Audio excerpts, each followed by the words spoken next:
വെറുമൊരു ബിരുദമല്ല, മികച്ചൊരു കരിയർ. ആധുനിക സൗകര്യങ്ങളും സുരക്ഷിതമായ ഹോസ്റ്റലുകളും ഇവിടെ നിങ്ങൾക്കായി ഒരുങ്ങുന്നു. 2026-27 അഡ്മിഷനുകൾ ആരംഭിച്ചു. ഇന്ന് തന്നെ അപേക്ഷിക്കൂ.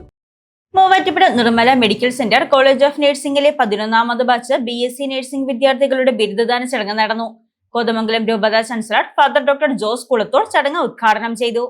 Muvattupuzha Nirmala medical centre college of നഴ്സിംഗിലെ 11ാമത് ബാച്ച് BSc നഴ്സിംഗ് വിദ്യാർത്ഥികളുടെ ബിരുദദാന ചടങ്ങ് നടത്തി. കോളേജ് ഓഡിറ്റോറിയത്തിൽ നടന്ന ചടങ്ങ് കോതമംഗലം രൂപത ചാൻസലർ ഫാദർ ഡോക്ടർ ജോസ് കുളത്തോൾ ഉദ്ഘാടനം ചെയ്തു.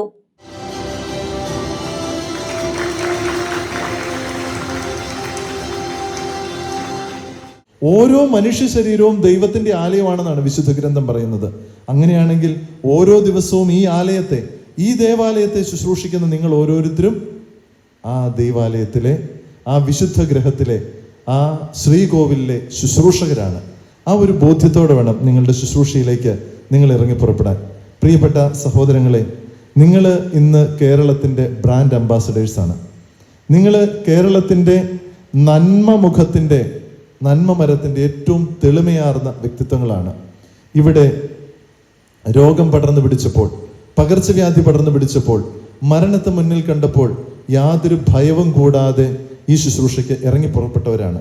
ആ ഒരർത്ഥത്തിൽ നിങ്ങൾ കുറെ കൂടി ധീരതയുള്ള പ്രിയപ്പെട്ട നേഴ്സുമാരാണ്. കാരണം ഏതാണ്ട് 2019 മുൻപ് നേഴ്സിംഗ് പ്രൊഫഷനിലേക്ക് കടന്നു വരുന്ന നമ്മുടെ കേരളത്തിലെ നേഴ്സുമാരൊക്കെ ചരിത്രത്തിന്റെ ഭാഗമായിട്ടുള്ള പകർച്ചവ്യാധികൾ പലപ്പോഴും പുസ്തകത്തിൽ പഠിച്ചിട്ടേ ഉള്ളൂ.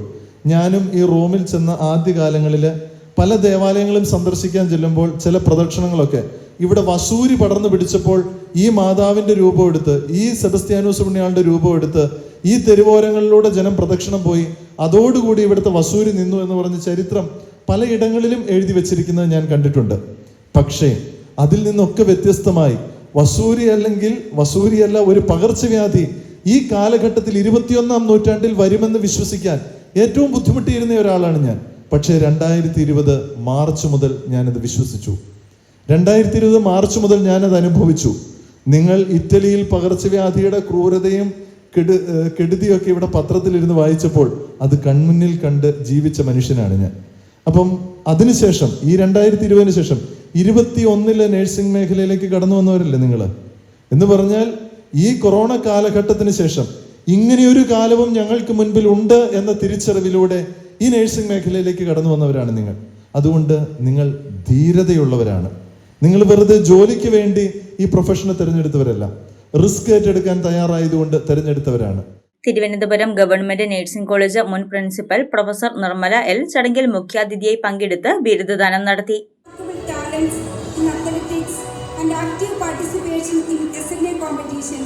His dedication and enthusiasm and disciplined attitude and willingness to support and inspire those around here. Congratulations, Ms. Alina Matthew, who is consistently excels in academics, sincere dedication and pleasant smile that brightens those around. For his disciplined approach, passionate involvement in badminton and his friendly and respectful nature towards everyone around him. Congratulations, innovative thinking and sincere approach towards her goals and responsibilities. Congratulations, Ms. Alfonsa Shaji. Sister Shaibi John FCC വിദ്യാർത്ഥികൾക്ക് പ്രതിജ്ഞാവാചകം ചൊല്ലിക്കൊടുത്തു. College of nursing മുൻ vice principal sister Deepthi FCCയെ ചടങ്ങിൽ ആദരിച്ചു. College of nursing director sister Merlin FCC അധ്യക്ഷത വഹിച്ച ചടങ്ങിൽ കോതമംഗലം രൂപത family apostolate ഡയറക്ടറും നിർമ്മല ഹയർ സെക്കൻഡറി സ്കൂൾ മുൻ പ്രിൻസിപ്പലുമായ ഫാദർ ഡോക്ടർ ആന്റണി പുത്തൻകുളം അനുഗ്രഹ പ്രഭാഷണം നടത്തി. College principal doctor sister Lucy Claire FCC വാർഷിക റിപ്പോർട്ട് അവതരിപ്പിക്കുകയും അക്കാദമിക് മികവ് പുലർത്തിയ വിദ്യാർത്ഥികൾക്കുള്ള പുരസ്കാരങ്ങൾ വിതരണം ചെയ്യുകയും ചെയ്തു. കോതമംഗലം പ്രവിശ്യ medical councillor sister Tessy Claire FCC, മുൻ administrator mother Joviet FCC, gynaecology വിഭാഗം മേധാവി doctor sister Therese FCC, PTA president Jijo Paul, administrator sister Jessy Jose FCC, professor Febin Mathew എന്നിവർ പ്രസംഗിച്ചു. News desk Muvattupuzha news. സ്വർണം വിൽക്കുവാൻ ഏറ്റവും നല്ലത് നമ്മുടെ അച്ചയൻസ് തന്നെ. കേരളത്തിലെ നമ്പർ 1 ഗോൾഡ് ബയേഴ്സ് അല്ലേ അച്ചയൻസ് ഗോൾഡ്. എപ്പോഴും അച്ചയൻസ് ഗോൾഡിൽ ഒന്നാന്തരം വിലയിൽ സ്വർണം വിൽക്കാം. അത് നേരാ. അച്ചയൻസ് ഗോൾഡ് ആകുമ്പോൾ വിശ്വസ്തതയുടെയും കൃത്യതയുടെയും കാര്യത്തിൽ വിശ്വസിക്കാം. വിൽക്കുന്ന സ്വർണത്തിന് കൂടിയ വില കിട്ടും. എല്ലാ ഇടപാടുകൾക്കും സമ്മാനങ്ങളും ഉണ്ട്. അച്ചയൻസ് ഗോൾഡ് 20 വർഷത്തെ പാരമ്പര്യം, 26 ഷോറൂമുകൾ. കോൾ 8590046916.